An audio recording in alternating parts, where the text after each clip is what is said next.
sababu ya pesa, shida na hali ya mamangu sijaweza kwenda tu nipate usaidizi ili niende shule. Msema kweli ni nani? Serikali ya kinzana na idadi ya mpito wa CBE, wanafunzi bado wakisimulia masaibu. Sasa tusike mwili na pasta wetu anja kamatwa. Anakula, maisha yake iko poa, na kama ningekuwa ni mtu kama mimi, saa hii ningekuwa ndani.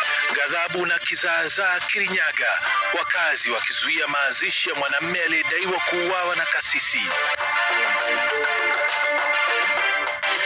Tunao wanyama wa maji wanaitwa hippopotamus, kuna crocodiles, kuna wanyama wengi, na unaona sasa maji imemesa hadi shule, imemesa darasa nzima.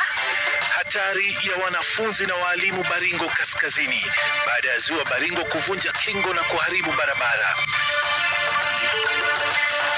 My lords, those pictures that you will see show absolutely nothing